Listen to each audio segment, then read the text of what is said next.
Boa noite, galera. Iniciamos aqui mais um episódio do Cast. Conectados por Cristo. Isso aí. E hoje estamos recebendo aqui uma entrevistada muito mais do que especial. Mas vou deixar com que ela se apresente pra gente.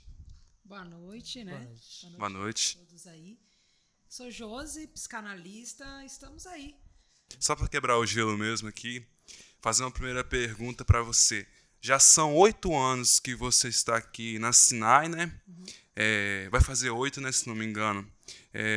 Foi quando assim que você e o pastor perceberam que era aqui para vocês estarem pastoreando e acompanhando o crescimento da igreja atualmente?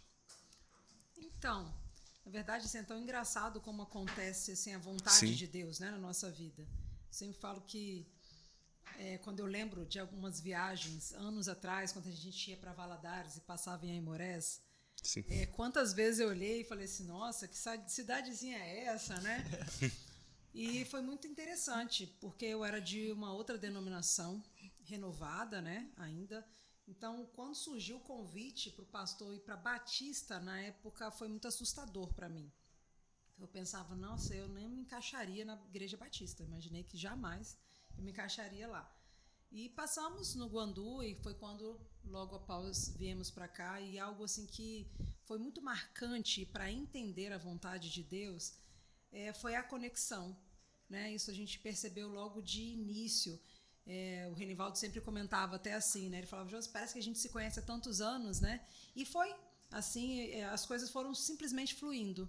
Então, nosso primeiro ano no Guandu, embora todo o medo de chegar lá, né, de mudar, eu estava na igreja há 20 anos, na mesma igreja, e sair de perto da família, sair da minha cidade para um outro lugar, foi muito assustador, mas fui muito bem acolhida. Desde o início nós fomos muito bem acolhidos pela igreja, pelas pessoas, e isso foi fazendo a diferença, e sempre Deus confirmando ao nosso coração, né? Então, e algo assim para nós sempre foi mostrando a vontade de Deus, que quando nós chegamos ali no Guandu, eu estava terminando a psicanálise, e foi quando eu tive a oportunidade de fazer o meu estágio, né? Na época o pastor Juliano, que pastoreava a igreja, e ele me deu essa oportunidade, e isso foi algo ainda mais também que começou a mostrar aí a vontade de Deus para nós no tempo que nós estávamos aqui.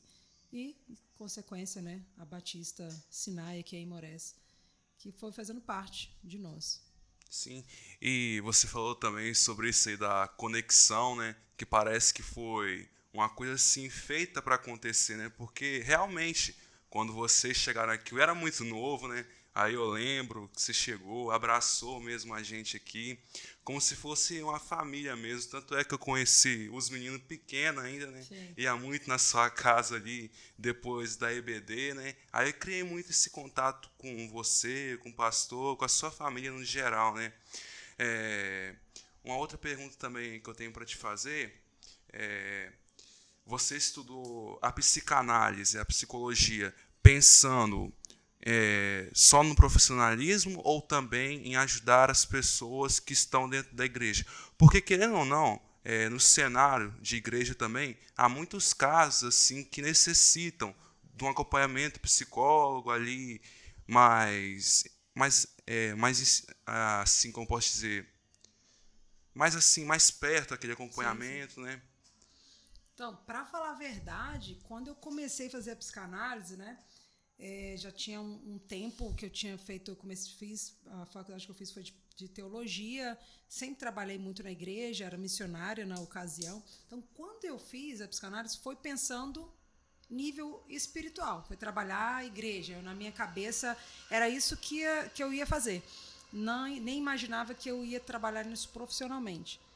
Mas a psicanálise, ela nos traz assim uma amplitude, posso falar assim, uma maneira diferente de nós enxergarmos o espiritual, de entendermos melhor as pessoas, né, também, e de compreender que não é só o espiritual que nós precisamos trabalhar.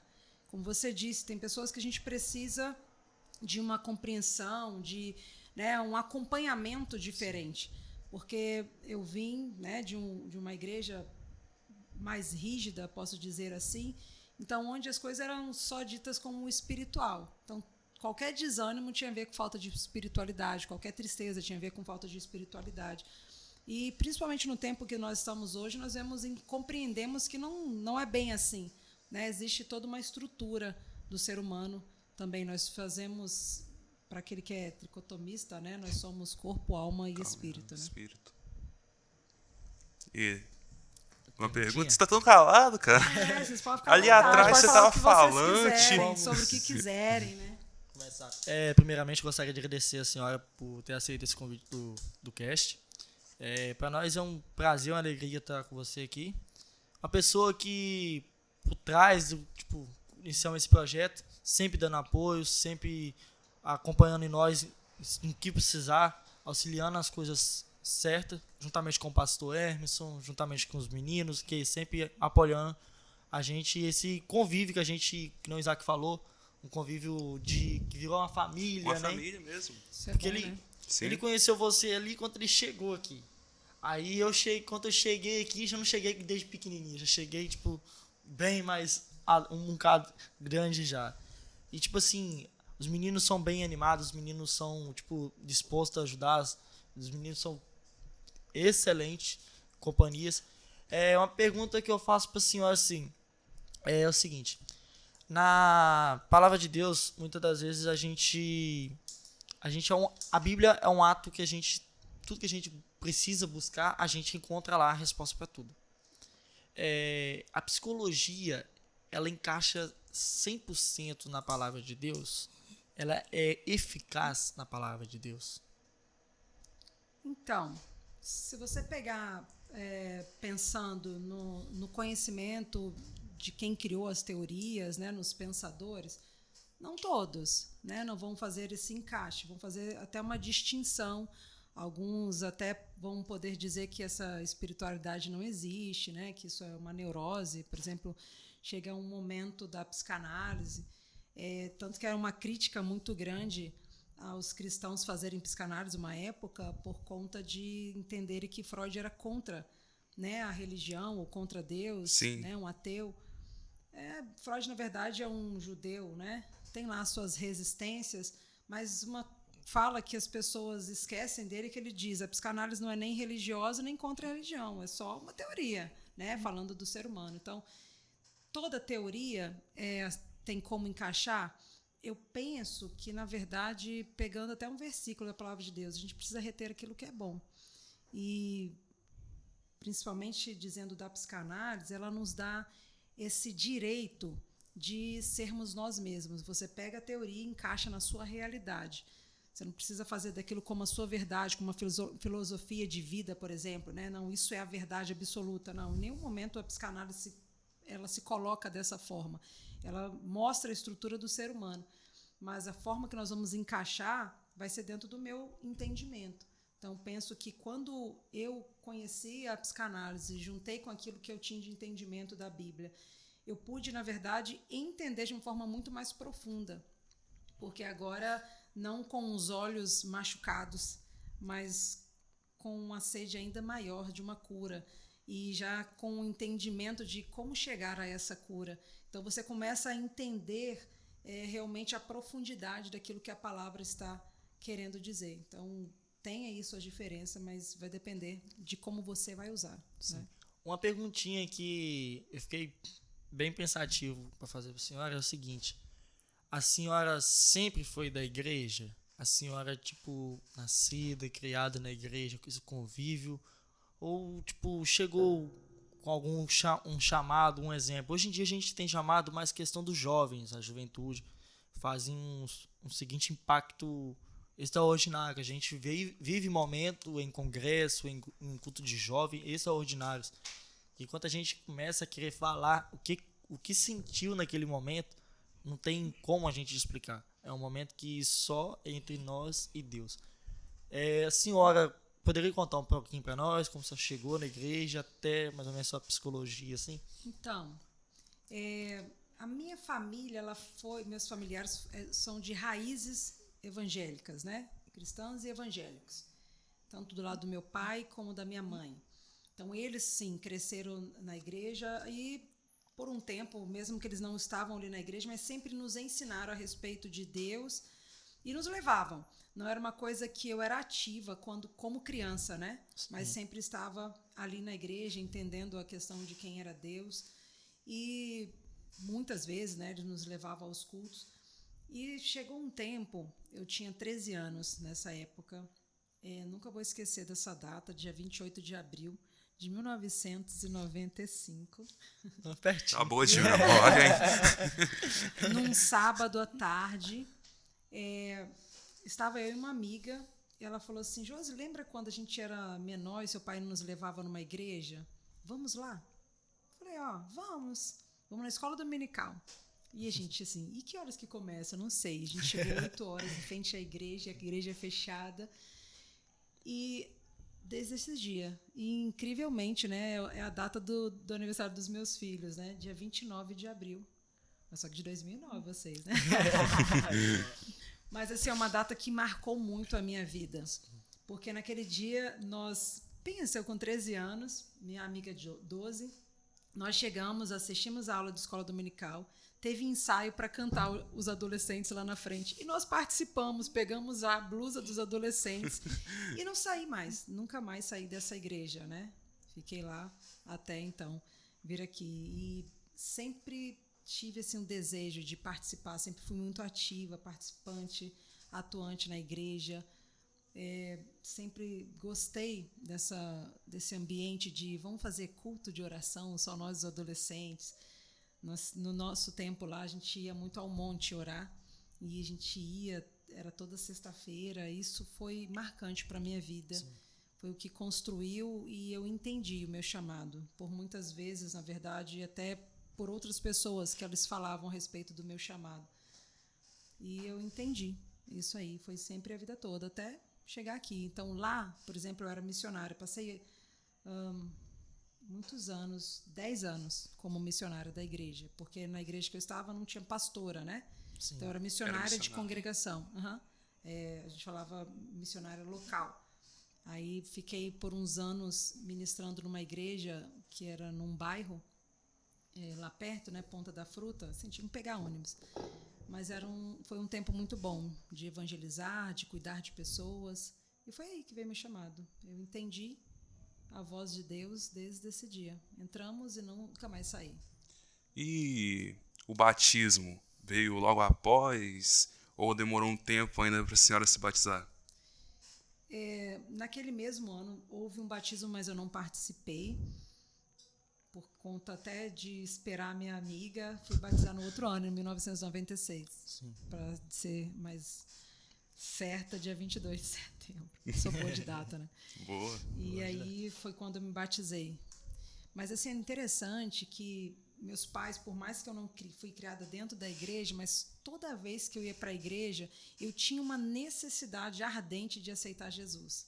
Eu sempre lembro de uma vez que eu fui numa igreja com uma amiga minha, e quando o pastor fez um apelo, estava aquele monte de adulto lá na frente, e quando ele olhou, eu tinha 9 anos, eu estava lá na frente, porque eu entendi que eu tinha que aceitar Jesus Cristo como Salvador. Chamado. Né? Sempre foi muito ardente isso ao meu coração. Tem tantas explicações, né? Mas eu vou dizer assim que foi um cuidado de Deus para minha família. E quando eu converso com a minha mãe, ela sempre fala que quando ela estava grávida, ela teve uma experiência de ir na casa de alguém orar, e aquela pessoa a orar, ela falou assim, olha, eu vou dizer que essa pessoa do seu ventre, ela tem um chamado, e ela vai servir a Deus. Amém. E ela vai cumprir o ministério de Deus. E eu creio nisso, eu creio muito nisso. Então eu acredito que foi isso que guiou minha vida até aqui. Uma das perguntas que eu faço para a senhora é que a senhora tem quatro filhos, né? Que é o Felipe, o Micael, o Cauã e a Heloísa. Vocês tem o pastor Emerson.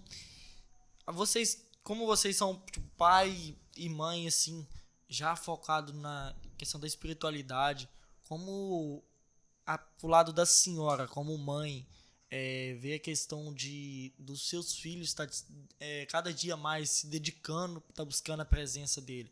A gente sabemos que hoje em dia a gente vive num mundo que é um mundo da perdição. Qualquer coisa você tem aquele desânimo para sair, mas eu vejo uma coisa que é tão animado quanto o Cauã. O Cauã, você quer fazer alguma coisa e vambora. Ele não deixa, tipo, a chama que tá dentro de você apagar. Ele é um cara que sempre tá disposto a te ajudar. Qual é a sua sensação ao ver um dos seus filhos fazendo isso diretamente? Então, eu penso que para qualquer mãe, né, qualquer pai, o maior prazer é nós vermos nossos filhos, né, como cristão que nós somos, vê-los no caminho, né, do Senhor. Acho que não tem prazer maior de um caminho de honestidade, onde eles buscam, né, o melhor para a vida deles, porque nós entendemos que esse é o caminho melhor. Então, claro que isso alegra meu coração deles estarem ajudando, trabalhando. Isso, para mim, sempre é muito prazeroso. Mas, assim, eu sempre trabalho na minha mente, de que eu preciso tentar fazer o melhor, preciso tentar deixar o exemplo que eu posso. Gostaria muito de influenciá-los ou, na verdade, estimulá-los com o prazer que eu tenho de servir a Deus. Mas algo que eu sempre falo com Deus é que eu não posso fazê-los ser como eu fui ou como eu sou, né? Sim. Porque o caminho deles vão ser deles. Embora seja o desejo do meu coração, claro que sim. Mas independente, é claro que a gente nunca vai deixar de amar. Filho é filho, a gente não vai deixar de amar por qualquer escolha. Mas para mim é sempre um prazer, né? Nada mais gratificante, né? Como naquele congresso que nós fomos, vê-los lá participar, vê-los pular lá na frente, se alegrar, né? Vê-los chorar, e isso para mim, né, não tem preço. Eu falei assim, um dia pensando, falei, nossa, eles choravam lá na frente e eu lá no banco, né? Chorando também. Chorando também, porque, claro, isso é a maior alegria e satisfação. Né? Se tem um desejo que a gente tem, é esse. A gente não imagina a dor de qualquer cristão de estar na igreja e ver os seus filhos não caminhando, né? A gente imagina que não deve ser fácil. Mas A senhora citou esse congresso foi uma coisa, né, Isaac, que a gente estava conversando, que acionou a chama dentro de nós para estar fazendo esse podcast. Foi. Conectados por Esse Cristo. congresso. O tema do congresso era conectados, né? Mas só que cheios do Espírito. Então, tipo, era dois temas que batia certo, que era você tá conectado sempre com Cristo e enchei-vos do Espírito, que é a palavra, sempre tá contínuo com a palavra, né? Sempre tá contínuo com a palavra no dia a dia. Sim. É uma questão de espiritualidade hoje em dia que eu falo por mim. Eu acho muito fraco. Porque, em questão assim, eu acho que, por mim, assim, eu não dedico muito tempo a Cristo. Eu acho que, tipo, a gente deveria se mostrar e se deixar mais tempo para Cristo. Porque tudo que a gente tem pertence a Ele. Ele é digno de todo louvor e de toda adoração. E, tipo, o congresso foi marcante, muito marcante. O congresso foi uma coisa que fez abrir uma chama dentro de nós. E, tipo, é uma situação que a gente não sabe muito o que raciocinar muito. Já a questão, uma perguntinha mais simples para a senhora, talvez é simples, talvez não, mas nos seus atendimentos psicológicos, teve alguma pessoa que a senhora já teve que atender e uma das coisas mais marcantes chegou a falar assim, eu acho que eu sinto a falta de Cristo, a presença de Cristo. Teve algum momento marcante? E qual é a sensação de ouvir isso, sendo uma simples pessoa, mas também uma esposa de um pastor, que acaba que é uma pastora? Então, embora eu tento sempre manter essa ética, né? Embora mesmo eu atendendo na igreja, eu sempre deixo a ética de que eu tô ali como psicanalista, né? Não como a esposa do pastor. Mas é inevitável, né? Que esse assunto às vezes surge. Porque, assim, dentro da ética, eu tô para falar e ouvir dentro daquilo que a pessoa, ela direciona, né? E, assim, isso acontece muito, né? A pessoa... E não são só cristãos. Eu já vi muito isso, cristãos percebendo que essa falta está dentro deles, que às vezes estão ali nesse mecanismo. Eu estou dentro da igreja todos os dias, ocupam ministérios... Tá, então acontece muito isso, pessoas que estão ali ocupando esse espaço dentro da igreja, que talvez para a comunidade, né, para a igreja em questão, são pessoas com exemplo, testemunhas, líderes, mas que na verdade estão se sentindo vazios, né, estão sentindo falta, porque muitas vezes a gente se põe nesse trabalho e a gente acaba virando um robô, né? Porque vamos pensar, eu tenho quase 30 anos, 28 anos, né, 27 anos de cristianismo. Eu sei o que faz um culto, né? Eu Sim. sei o que canta, como ora, Sim. mas o saber e sentir tem uma distância Uma diferença muito muito grande. Tem uma grande. diferença, né, muito grande.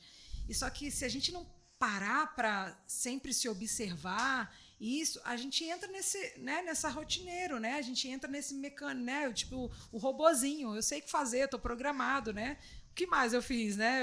Eu converti com 13 anos, então o que eu sei fazer é exatamente isso. Então, já vi muitos. Agora, assim, que dá aquele impacto, eu já vi pessoas, depois de um tempo de terapia, e digo que eu não manipulei isso, né? Não usei esse poder da manipulação.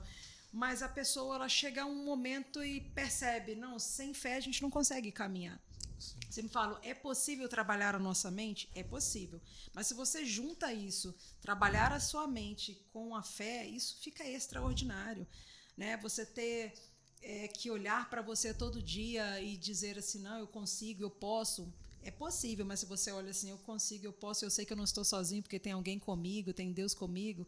Então isso é extraordinário. Então já vi pessoas que elas não faziam parte de um ambiente cristão, talvez nunca nem fizeram, mas conheciam, sabiam quem era Deus, mas que saíram daqui, né, assim, do atendimento e disseram, Josi, eu vou procurar uma igreja, né, eu preciso caminhar. Eu sei que isso faz falta, isso faz a diferença, porque acaba que eu vejo muitos textos da Bíblia que trabalham justamente essa área do emocional. Então, quando você pega um texto, então tem pessoas que olham como uma simples frase, mas outros olham e entendem, nossa, então peraí, juntando isso com Deus faz a diferença. Então já tive muitas pessoas assim, isso é maravilhoso, não tem palavra melhor, né? Vamos pensar aquilo que nós gostamos e quando alguém pega isso e faz da maneira que você entende, vamos lá, todos nós gostamos de aquilo que eu gosto, aquilo que é a minha verdade, eu quero não somente compartilhar, mas compartilhar e que aquilo faça diferença na vida de alguém. Isso é extraordinário, né? Eu vou dizer que isso não traz um impacto, uma emoção grande, sim, claro que traz. Então, claro que muitas pessoas usei no campo da psicanálise, mas acabei usando o lado espiritual. O lado espiritual. Porque as pessoas pedem isso, as pessoas sentem falta e elas têm essa necessidade e demonstram isso, né? O psicólogo, ele tem um psicólogo para ele também? Porque você ouve muita coisa, né? Você está escutando as pessoas. E alguém para te escutar tem também? Deveria, né? Principalmente a questão do psicanalista é até uma parte da ética. A gente diz que o psicanalista ele precisa ter um psicanalista para ele. Sim, com certeza. Primeiro, claro, que até para ser um psicanalista, né, dentro do tripé que Freud colocou, não existe uma forma de você só estudar a teoria, você precisa passar por uma supervisão clínica, né? Você precisa passar e estar apto para isso e ser acompanhado por alguém até realmente você conseguir trabalhar a sua autoanálise. Não que nunca mais precisa ter um analista, precisa ter. É bom ter essa ponte, porque tem momento que a gente precisa, porque nós não deixamos de ser humanos, né? O que a gente aprende dentro da terapia é separar o eu e o outro. Então, por mais que a gente receba muita bagagem, só que a gente consegue, eu falo que é como se a gente tivesse um monte de interruptor dentro da cabeça.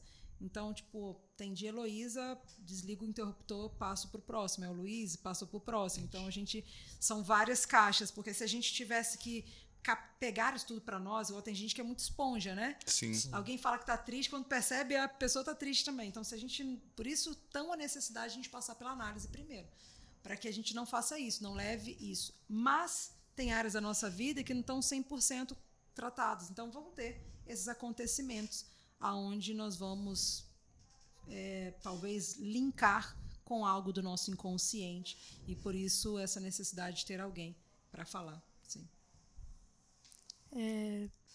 Tem muita gente que liga a depressão com pecado, né? Aí... O que eu acho? O que você acha disso? Então, uma coisa, outra é outra, né? Essa é a verdade. Então, tem muita gente que coloca, se você tem depressão, você está em pecado. Não é isso, né? Depressão tem a ver com uma estrutura, depressão tem algo físico por trás, né? Psíquico, é algo clínico que deve ser tratado. Existem momentos depressivos da nossa vida, mas mesmo assim eu não colocaria como pecado. Agora, claro que o fato do pecado pode trazer uma angústia que assemelha-se com uma depressão? Pode. Por quê? Justamente por conta da culpa. Sim. Né? Como a gente comete algo que a gente vai ficar se culpando, então é claro que isso vai te trazer angústia. Então pode acontecer isso. Mas não quer dizer que as pessoas que estão em angústia, em depressão, estão com pecados não confessados, porque a gente ouve muito isso. As pessoas dizerem que é coisa do diabo, né? Que é pecado, falta de confissão, falta de perdão. Né? Tem pessoas que falam assim, você está precisando perdoar, só isso você vai ficar livre da depressão. Quem dera. Porque se fosse isso, seria muito fácil. Né? A gente ajudaria, as pessoas vão orar aqui, pede perdão e pronto, e você vai ficar bem. Mas não é uma realidade. Isso tem toda uma estrutura. E uma estrutura que não é somente um hoje, tem toda a bagagem. É como a gente pensasse assim, nós nascemos como uma folha em branco. Só que a vida vai escrevendo muitas coisas em nós. E, às vezes, quem escreve também já vem trazendo uma bagagem. Então, né, os pais, as pessoas que nos cercam, elas estão cheias de coisas e, às vezes, elas vão colocar na gente coisas que elas não queriam colocar. Então, isso é um acúmulo da nossa vida, né, assim, no decorrer da vida. Então, vai além do pecado, com certeza. E você acha que uma pessoa com depressão pode ser 100% curada da depressão, ansiedade, qualquer coisa? Então, é assim, até difícil difícil assim de posicionar-se com isso. Eu acredito, dependendo do nível que isso já atingiu a psique dessa pessoa, vai depender. Então, tem pessoas que vão precisar tomar medicamento o restante da vida. É claro que eu estou dando uma resposta baseada naquilo que eu também acredito, e de alguns autores, alguns escritores, alguns médicos vão discordar disso que eu estou dizendo. Vão dizer que uma pessoa com depressão ela jamais vai ser curada. Mas existe sim a possibilidade, porque existem estágios, existem coisas, e era exatamente a intenção de Freud. Entender que a depressão tem algo a ver com o meu inconsciente. Quando eu descubro aquilo que está no meu inconsciente, eu consigo reprogramar isso ou redirecionar as minhas pulsões, e com isso eu consigo viver livre daquela angústia. Então, Freud vai muito mais direcionar para isso. Agora, o lado da psicologia, né, pensar em outros teóricos aí, eles vão falar outras coisas. Então, eu acredito sim. Mas tem pessoas que vão precisar do medicamento, tem pessoas que, eu vou dizer assim, ainda que você cure uma área sua, só que o ser humano ele é muito mais negativo do que positivo. Então, o que acontece? Nós sentimos falta da dor. É estranho dizer isso, mas nós sentimos falta da dor. Então, quando você tira uma dor de você, é como que ficasse um buraco. Aí, ao invés de você... Aí, o que acontece? A psicanálise ensina a gente justamente pegar isso e tentar preencher com aquilo que eu gosto. Mas se eu não houver autoconhecimento, eu não vou saber como preencher. Aí tem gente que vai e faz essas terapias rápidas, né? Ou esses procedimentos rápidos, ou toma o medicamento dá uma sensação inicial de tô bem, aí só que fica o buraco aqui. Aí o que acontece? Eu fico pensando, e agora, como eu vou preencher? Eu faço, sabe de uma coisa? Deixa eu pegar ela de volta, né? E coloco lá. Então, por isso que é todo um caminhar. Então, eu preciso caminhar, eu preciso compreender a minha dor, eu preciso entender onde ela está localizada, como preencher o buraco que ela vai deixar quando eu sair, porque senão a tendência é voltar. Isso não é explicação, mas baseado na psicanálise, né? Não seria aí voltada para a genética, por isso que eles teriam uma visão um pouco diferente a respeito. E hoje, principalmente na internet, tem muita gente que fica se autodiagnosticando com depressão, ansiedade, TDAH. Você acha que essas pessoas que acham que tem deveriam tentar procurar um psicanalista, psicólogo, alguma coisa? Então, acredito que sim. Né? Na verdade, a terapia ela deveria ser procurada por qualquer pessoa, porque a terapia é o ato de se ouvir, mais do que falar. Claro, porque o falar cura, mas por que ele cura? Não é porque o analista, né, o terapeuta na sua frente vai ter algo para te dizer.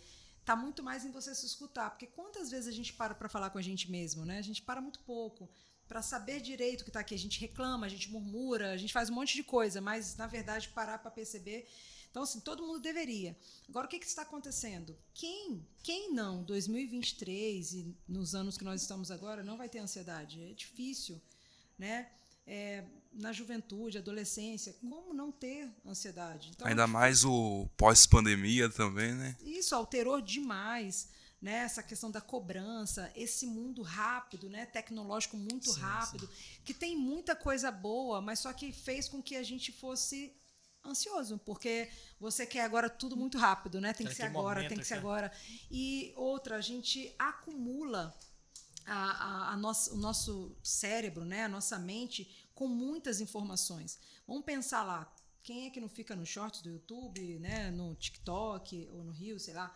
Você vê quantas informações em cada passadinha de dedo, né? Aí você passa assim, você vê várias informações, várias coisas, e com isso você está se acumulando, porque por fim, você viu lá uma receita, né? Vamos pensar naquilo que vem para mim, né? Sim. Você vê uma receita, você vê falando sobre psicanálise, você vê falando sobre casamento, você vê falando sobre 15 anos, você vai vendo sobre tanta coisa, e que no fim, o que eu absorvi de conhecimento? Eu tenho muitas informações, hoje nós estamos num tempo de muitas informações e pouco conhecimento. Aí é quando as pessoas vão se autodiagnosticando. Eu tenho TDAH. Eu penso que daqui para frente, alguém que não tenha, né, algo que se assemelha ao TDAH, nem vou dizer isso como uma forma estrutural, mas algo que se assemelha, ser esquecido. Difícil não ser. Né, uma pessoa que não consegue focar. Difícil, por quê? Porque nós estamos muito acelerados. Então, o que eu digo para essas pessoas? Procura um médico, né? Porque o médico estuda tanto tempo para isso. Então, para de olhar a internet, 10 coisas que me provam que você é TDAH, 5 coisas que me provam que você tem depressão, 20 coisas. Até porque isso é muito limitado. Eu não posso dizer que a ansiedade, né, se vocês 3 tivessem ansiedade, cada um vai mostrar um diagnóstico totalmente diferente, os sintomas diferentes, tem um nível totalmente diferente, o porquê. É por isso que a psicanálise, a gente tem a ideia assim. Quando alguém vai dizer, eu tenho depressão, a nossa base é o que é a depressão para você, tipo assim, o que está atrás dessa depressão, porque não me importa o rótulo, porque para mim isso é rotular, né? Embora ali para medicina, psiquiatra, neurologista, ele precisa do rótulo porque ele precisa medicar. Agora, para terapia, não. Eu preciso saber quem é o ser humano que está na minha frente. Então, melhor do que te olhar num diagnóstico que você tem, embora, claro, quando você traz um diagnóstico, nós vamos, a partir desse diagnóstico, tentar direcionar para que você consiga o seu autoconhecimento, equilibrar essas suas emoções e curar, né, muitas delas aí. E você disse que todo mundo precisa, né, procurar um psicólogo, mas tem muita gente que acha que procurar psicólogo, psicanalista, qualquer tipo de terapia é só para quem tem problema, alguma coisa, né? E também tem gente que sabe que precisa, mas tem medo de falar porque tem medo das pessoas acharem, né, que a pessoa não é confiável, né? Também tem muito disso. Isso. Também. Eu acho que o que a Heloísa comentou assim, essa pergunta, eu acho que muitas das vezes é a falta de confiança que a pessoa chega para ter até o psicólogo, entendeu? Ou também, muitas vezes, as pessoas acham que alguém que está no psicólogo tem problema. Tem problema, sim. Então, tem muito essa cultura ainda, incrível. Eu acho incrível que a gente está em 2023, mas ainda existem pessoas que falam assim, quem vai no psiquiatra é doido. Não é, por favor. A gente precisa, muitas vezes, e está tudo bem alguém tomar um remédio para dormir, um remédio para ansiedade. Sim. Assim como você toma um remédio para dor de cabeça ou para qualquer outra doença, né? A gente tem que entender isso. É algo que a gente precisa, porque as emoções, elas matam também, né? Uma depressão, ela mata. Um transtorno de ansiedade, talvez eu vou falar, alguém pode pensar, não, estou falando demais, mas, eu não sei que nível chega esse transtorno de ansiedade. Então, a verdade é que ficou essa cultura mesmo. Então, nossa, lá, estou vendo que aquela pessoa foi procurar terapia, deve estar com algum problema. Não, quem disse? São poucas pessoas, vamos falar a verdade? Das pessoas que procuram, com certeza, 90% elas vêm com uma queixa, né? Que a gente chama assim, uma queixa. Mas o interessante é que dessas 90% de pessoas que vêm com uma queixa, elas descobrem que, na verdade, a vida delas não são por conta daquela queixa. Então, muitas dali, aí eu vou colocar 60% continua a terapia, entendendo que ela precisa disso, do autoconhecimento. Autoconhecimento, e eu preciso abrir esse parênteses, que a internet, muitas vezes, alguns posts, eles matam isso, botando assim que autoestima tem a ver com o meu visual. Visual, né? Isso é muito pouco, né? Porque o visual é muito fácil, né? Você vai lá e se produz e ótimo, tô bonita, mas vai além disso. O autoconhecimento, a autoestima, ela tem a ver com aquilo que começa aqui dentro. Porque se eu não mudar o que está dentro, eu posso mudar o que está fora. Todo mundo pode falar, você é linda, maravilhosa, inteligente, pode falar tudo. Você não vai acreditar, né? Porque está aqui dentro. Então, assim, o grande problema é isso. É esse preconceito que as pessoas têm, achando que é só para doente. Outra coisa que eu achei muito, principalmente numa cidade pequena, a maioria que vinha me procurar dizia assim, eu só estou te procurando porque você não é da cidade, então sei que você não vai contar. Não, eu falei, não, porque eu sou ética, né? Eu não vou contar porque não pode contar mesmo, faz parte da ética. Ela falou, mas é muito difícil, Josi, se abrir com alguém e eu saber que depois ela vai me ver. Só que, assim, graças a Deus, nesses 8 anos que eu tenho atendido, esse conceito que tinha no início, sim, eu vejo diminuindo dia a dia. Né? Já não são tantas pessoas que vêm com isso, são aquelas pessoas que vieram realmente de algo muito mais tradicional na mente, né? Dessa questão que já começa com o psiquiatra sendo médico de louco. Então elas têm mais um receio e aí? Algumas também diziam assim, e se eu encontrar você na rua, como vai ser? Eu falei, vai ser a mesma coisa, é como eu nunca tivesse te visto, porque eu não saio por aí olhando as pessoas na rua, já atendi aquela pessoa, olha, eu sei o problema daquela. Claro que não. Até porque eu não teria essa cabeça, não viveria a minha própria vida, né? Mas é o que as pessoas acham.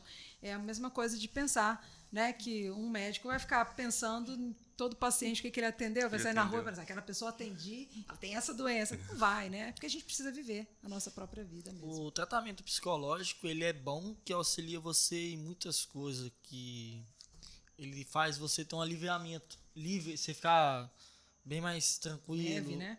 Leve em algumas coisas. Gostaria de perguntar assim, sobre a questão de passado que você viveu, como você tem um livro, um exemplo, vamos supor assim, você tem um livro, está todo escrito, todo rabiscado. Você vai, a partir dali, você vai ter um novo livro, você vai tentar colocar eles em linhas corretas. O passado, ele é uma coisa que acaba mexendo muito com as pessoas que procuram o psicólogo, o psicanalista, os médicos em gerais. Qual o meio que a gente pode, tipo assim, através do psicólogo, um meio de confiança para estar tratando mais sobre a questão do passado? Porque o passado, ele traz algumas coisas não muito legais, algumas coisas boas, mas sempre, o que acaba sempre a gente lembrando é a questão que machuca muita gente. Sim. A primeira coisa, sabe o que é? É você entender que quando você procura um terapeuta, uma terapia, né, a sua busca é você. Sim. Então, independe, tô nem aí para quem está na minha frente, tipo isso, né? Então, a primeira coisa deveria ser essa, eu pensar assim, eu tô aqui por mim. Então, não adianta, eu vejo muitas pessoas, isso faz parte também dos nossos mecanismos de defesa, nós somos muito resistentes. É aquela história assim, eu quero me curar, né? Eu quero a cura, mas eu não quero mexer, porque parece que vai doer mais, né? Machuca. Mas, incrivelmente, só depois que a gente passa por esse alívio, a gente entende que aquilo que parecia que ia machucar mais, na verdade, a gente entende que esse guardar, esse nó na garganta a vida toda, isso machuca muito mais, né? Do que qualquer passado, né? Do que qualquer dor que está para trás, isso vai... Você falar vai trazer muito melhor. Então, assim, você traz esse livro riscado, rabiscado, tentando reescrever, porque é o que a gente faz, né? Vai passando as coisas, vai tentando reescrever. Mas a base aí é justamente tentar... Porque o que acontece? O que o terapeuta vai fazer? Você olhar, vai tentar conduzir esse olhar diferente para trás. Temos como mudar o passado? Não temos, infelizmente. Eu sempre trago uma frase comigo. Quando nós mudamos a nossa mente, quando nós mudamos o olhar para nós mesmos, aquilo que está à nossa volta, ou pensar até o que está no nosso passado, ele vai continuar do mesmo jeito, mas o meu olhar para isso vai ser diferente. É isso que vai fazer a diferença. É a maneira que eu vou olhar para o meu passado, é a maneira que eu vou escrever o meu futuro. Quantas coisas que nós temos resistência de viver, colocando como aquela pessoa não merece o meu perdão, ou fica a vida toda esperando com que o outro mude e faça algo por mim, quando, na verdade, se aquilo me faz mal, se está me doendo, é eu que preciso mudar isso. Eu tenho que tentar mudar isso. Mas se o outro não quiser, não tem problema, eu tenho que fazer aquilo que vai ser bom para mim. Por isso que isso é a terapia, é você se abrir para você mesmo, é você entender aquilo que a palavra de Deus colocou, quando ele diz que para você amar seu próximo, você precisa amar você mesmo. Então, você ama Deus, depois você. Então, você está no segundo lugar. Só que nós nos colocamos em terceiro, quarto, quinto, né, em qualquer outro lugar, menos no segundo lugar. E a gente precisa aprender a se amar. E se amar é me fazer bem. Se amar é me cuidar. Se amar é se importar de verdade comigo, a ponto de, poxa, aquilo me fez mal. Então, peraí, como eu vou fazer para ser diferente? Aquilo me magoou, ou aquilo ainda estou carregando, eu vou continuar carregando uma bagagem? As pessoas interpretam aquele texto da Bíblia dizendo que a gente precisa tomar a nossa cruz e seguir Jesus, mas não é tomar a sua dor e ficar com ela e doendo, né? Não está falando sobre isso, está falando independente das situações difíceis da sua vida, carregue e vai. Por quê? Porque ele cura, né? Está dizendo disso, está dizendo que com ele vai se tornar mais leve. Por quê? Porque agora eu vou entender que existe alguém que me ama. Então, se eu fui desprezado, se eu fui ferido, abandonado, né? Se eu fui castigado, maltratado, né? Se eu ouvi e vi coisas ruins na minha vida, na minha história, mas agora Deus me mostra algo diferente. É isso que é carregar a minha cruz. É porque agora vai me fazer ter uma visão, uma amplitude da vida de uma forma totalmente diferente, mais leve. E é isso que a gente precisa buscar. E a terapia faz isso? Faz. Né? É para isso que precisa fazer terapia. Isaac, ela comentando esse assunto da terapia, psicologia, é uma coisa que a gente está estudando, né? A nossa juventude é sobre a cosmovisão. Sim. Que é a visão que nós temos do mundo, né? Tratando muitos assuntos bastante polêmicos, uns assuntos bastante interativos para nós.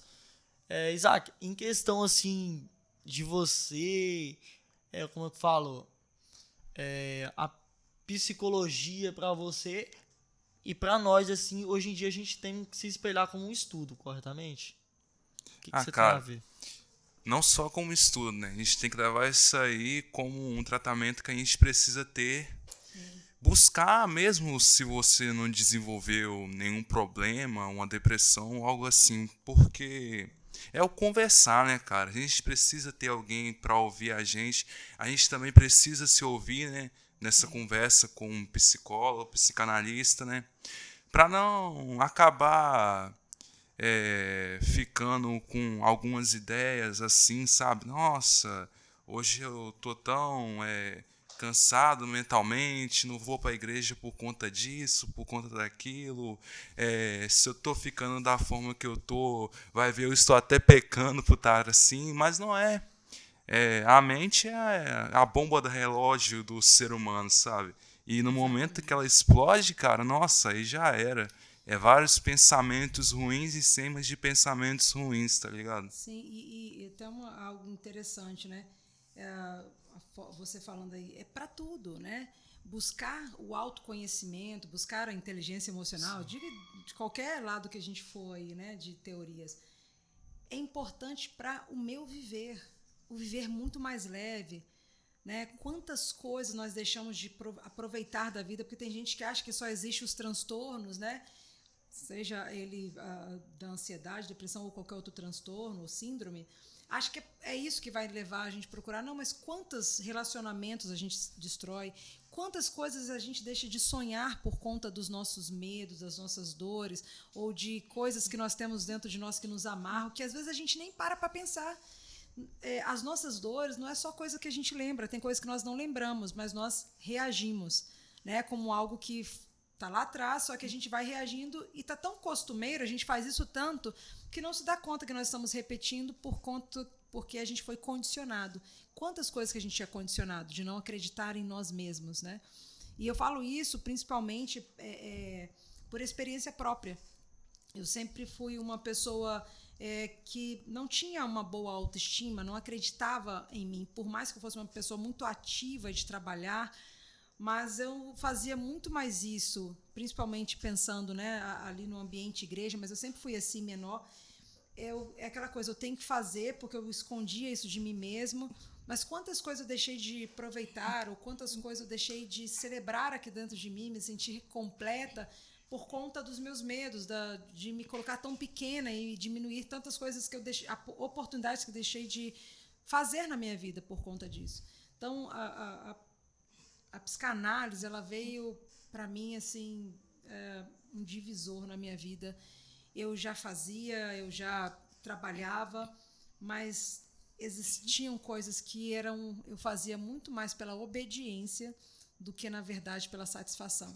Então, muitas vezes eu estava cumprindo porque eu entendia que era um chamado de Deus, mas existia uma dor dentro de mim, existia uma falta, existia medos, existia coisa que eu ficava naquela obrigação, naquela cobrança, eu preciso dar resultado, quando, na verdade, você faz, mas o resultado, né, precisa ser em cada pessoa e é Deus quem faz, né? E Deus que vai aí tocar nos corações, mas eu ficava ali, aquilo lá me pressionava demais.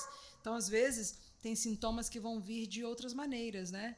Então, quantas dores, quantas doenças que as pessoas sofrem hoje, físicas, e vão procurar médicos achando que estão com um monte de doença, ou chegam até ter doença, enxaqueca, gastrite e tal. Não estou dizendo que essas doenças são só por conta do emocional, mas estou dizendo que elas também podem aparecer por conta disso. E as pessoas não sabem que tem a ver com esse travamento que está aqui dentro. Então, buscar o conhecimento, o autoconhecimento, buscar entender o que a psicologia diz, né? Tentar entender o ser humano, não é entender o outro, é principalmente entender a si mesmo. Bem, já estão aqui puxando a nossa orelha, né? Porque a tia Josi tem um compromisso, né? Um horário. Então, a gente vai para a parte aqui do agradecimento, né? Por ter se disponibilizado para estar aqui, para estar gravando esse episódio, nosso quarto episódio? Nosso quarto episódio. A gente te agradece muito. E o próximo vai ser o pastor que está ali na porta, viu? Não adianta ele correr, não, que ele vai participar aqui de uma entrevista assim com a gente. Eu quero agradecer muito a senhora, muito obrigado mesmo por ter disponibilizado o seu tempo de estar aqui com a gente hoje. Agradeço a senhora pela participação. Os assuntos foram tratados aqui, com certeza a gente aprendeu um pouco mais do que a gente precisava. Agradeço também a senhora pelo apoio, né, que não só tanto na psicologia, não só como uma pessoa da igreja por ser uma esposa de um pastor, mas também uma pessoa que é a mãe para nossa juventude, né? Uma mãe que a gente precisa, a gente chega em você dá um conselho, a gente sempre buscando mais e mais. Gostaria de agradecer a senhora, ao pastor, pelo apoio que sempre está dando para nós aqui. Que Deus possa estar abençoando e protegendo a vida de vocês cada dia mais e mais. Quer agradecer sua mãe, não? Chegou a hora. Valeu. É isso aí. Ó, e fala com o pessoal para eles não esquecer que Deus é bom. O tempo todo. E o tempo todo? Deus é bom. Isso aí. Valeu, galerinha. Tamo junto. Tamo junto.